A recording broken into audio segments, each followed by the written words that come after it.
Halo teman-teman semuanya, selamat datang kembali di video selanjutnya dalam kategori MBTI. Setelah di video pertama kita membahas tentang tes MBTI, di video kali ini kita akan lebih membahas ke metode analisisnya. Karena seperti yang bisa kita pahami juga bahwa ketika kita ingin menerapkan sebuah metode analisis juga, di sini tentunya kita harus mengetahui teori di belakangnya. Nah, konsep pertama yang akan kita bahas di video kali ini yaitu tentang temperamen grid ya, dari David Keirsey ya. Atau jika teman-teman ingin membaca dengan versi mudahnya ya, teman-teman juga bisa membaca buku dari C.S. Joseph. Karena beliau juga mengambil salah satu referensinya itu dari David Keirsey ini. Nah, jadi fokus di video ini bukan lebih ke tes MBTI ya, tetapi lebih ke pola dasar cara manusia itu melihat dan mengatur dunia. Jadi hal ini benar-benar bisa kita analisis karena kita bisa melakukan observasi. Dimana tentunya ketika kita berbicara tentang observasi, kita bisa melihat dari apa yang mereka katakan ya, apa yang mereka lakukan, apa yang mereka tuliskan seperti begitu. Nah, kita lanjut saja ke poin yang pertama di sini yaitu hubungan antara MBTI dan temperamen ini. Nah, yang pertama seperti yang bisa kita ketahui, MBTI itu sering dipahami sebagai label individu. Bahkan kita menganggapnya sebagai pseudosign jika kita tidak memahami tentang fungsi kognitif berdasarkan dari teori Carl Jung. Dan di sini menariknya ya, Keirsey mengembangkan dengan cara yang berbeda. Jadi kita bisa bayangkan bahwa teori Jung ini benar-benar diadopsi oleh banyak ahli juga. Yang pertama itu ada dari Campbell ya, tentang Hero's Journey. Kemudian secara umumnya MBTI yang kita ketahui seperti ISFP, ESFP kayak gitu ya, itu berasal dari Catherine Cook Briggs dan juga Isabel Briggs Myers. Dan kemudian disinilah Keirsey juga mengembangkan MBTI ini menjadi 4 temperamen, yaitu ada SJ ya, kemudian SP, NT, dan juga NF. Biasanya SJ ini disebut dengan Guardians, kemudian untuk SP ini disebut dengan Artisans, dan di sini juga ada NT yang identik dengan Intellectuals ya, dan yang terakhir itu ada NF yang mana lebih ke idealis. Tentunya konsep ini akan kita bahas lebih lanjut lagi di poin-poin selanjutnya. Jadi intinya di sini Keirsey menggeser fokus ke temperamen daripada kita mengetahui secara umumnya INFJ itu seperti apa ya, ESFJ itu seperti apa juga, seperti begitu ya, dan tipe yang lainnya. Jadi di sini Keirsey melihat dari pola dasar tindakan, nilai, dan cara hidupnya. Dan tentunya hal ini bisa kita observasi lebih jelas lagi. Nanti tentunya kita akan praktik bagaimana cara menganalisis ujaran-ujaran, apa yang orang-orang lakukan. Tentunya kita juga bisa mengobservasi diri kita sendiri lebih objektif lagi. Kemudian di sini juga tujuannya itu ya tidak lain menunjukkan bahwa pola temperamen dari Keirsey ini juga sudah lama dibahas dalam sejarah pemikiran manusia, yang mana berasal dari Plato lebih spesifiknya ya. Plato di sana juga menjelaskan tentang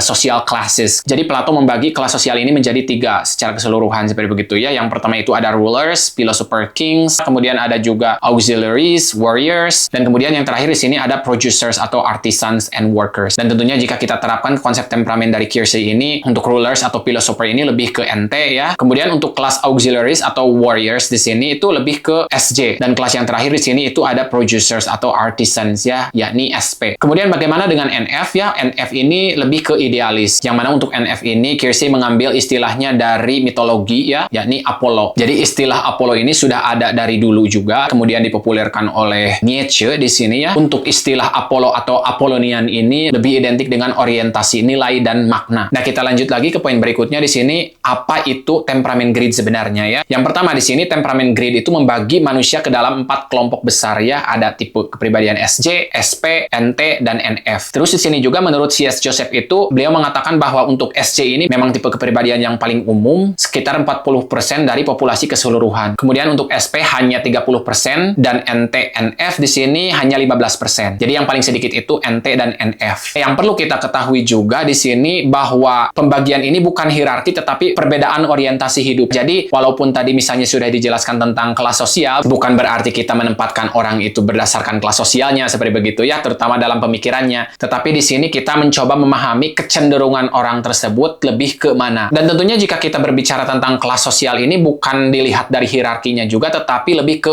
perannya. Walaupun misalnya SP di sini ada dalam kelas paling bawah, tetapi di sini perannya sangat penting dalam pemerintahan juga. Dan hal ini tentunya masih berkaitan dengan politik seperti begitu ya. Dimana untuk SP ini dalam pemerintahan ya sangat penting sekali, mereka menjadi pendorong kemajuan ekonomi sehingga menjadi stabil di sini. Itulah jika kita lihat dari lensa politik. Jadi intinya gagasan ini sejalan dengan Plato ya dalam bukunya The Republic tentang pembagian fungsi fungsi sosial ya. Nah, mungkin kata yang tepat itu bukan lebih ke kelas sosial seperti begitu ya, fungsi sosial. Kelas sosial juga bisa, tetapi jika kita melihat dari kelas sosial itu terdengar seperti hierarkis seperti begitu ya. Walaupun memang kita hidup dalam hierarki juga seperti begitu ya, tetapi kata yang lebih nyamannya itu kita sebut di sini itu fungsi sosial, di mana setiap orang itu memiliki perannya masing-masing intinya. Kemudian yang terakhir di sini sudah disebutkan tadi juga bahwa Plato itu membagi masyarakat ke dalam rulers ya, auxiliaries dan producers. Dan untuk yang terakhir, untuk tipe NF itu lebih ke idealis. Jadi tipe NF ini lebih berorientasi pada nilai dan makna. Kita mulai saja ke poin berikutnya di sini, yaitu guardians atau SJ. Nah, orang yang SJ ini dikenal dengan tipe pelindung atau pembela. Seperti yang bisa kita lihat dari namanya juga, pasti identik dengan keadilan, tugas ya. Jadi poin yang pertama di sini, fokus utama dari orang-orang yang SJ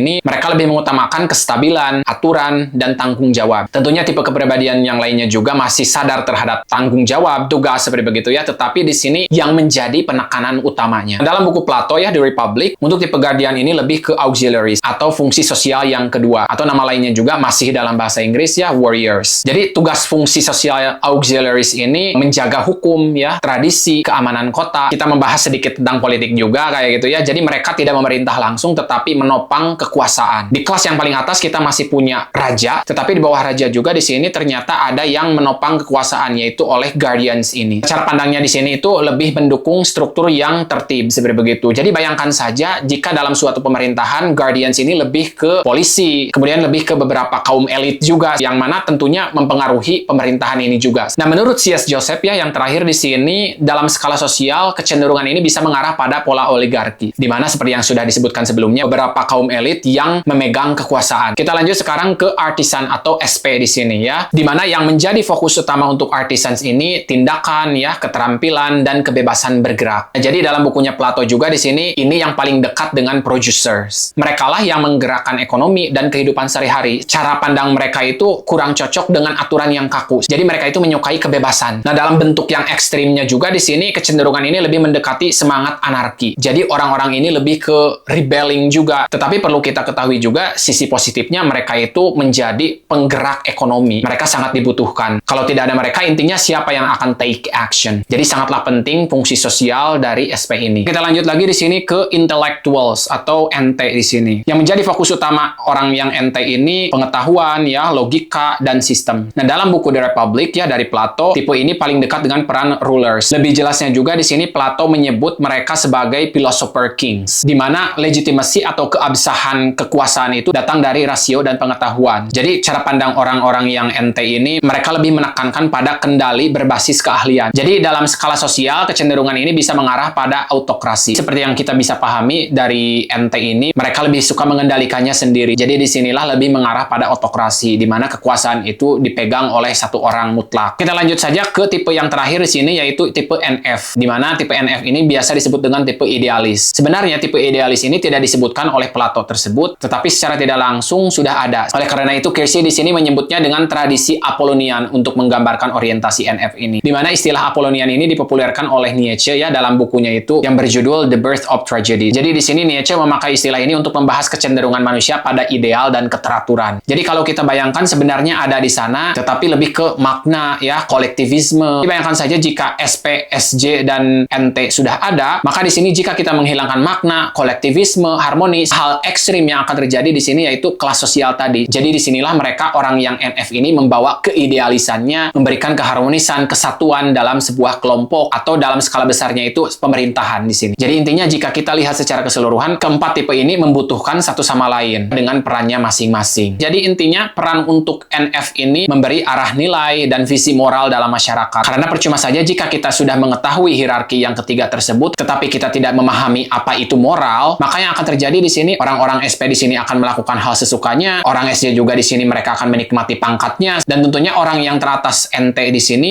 mereka akan menjadi seseorang yang authoritarian. Mereka di sini akan menyalahgunakan power yang mereka miliki berdasarkan keinginan orang tersebut, bukan untuk kebaikan semuanya. So that's all for today's video ya. Jadi yang bisa kita simpulkan di sini, yang pertama yaitu Keirsey dan Plato ini sama-sama melihat manusia sebagai bagian dari fungsi sosial. Kemudian yang selanjutnya di sini temperamen juga membentuk cara kita memandang kekuasaan dan keteraturan juga. Di sini juga perlu kita ketahui bahwa tidak ada temperamen yang sepenuhnya ideal tanpa yang lain. Jadi di dunia ini tidak bisa hanya ada SP saja, tetapi perlu tipe yang lainnya juga untuk melengkapi satu sama lain intinya. Di video selanjutnya nanti kita akan membahas tipe ini masing-masing lebih mendalam lagi. Jadi itulah untuk semuanya di video kali ini. Sampai jumpa di video selanjutnya dan jangan lupa support this channel. Bye for now. Have a good one.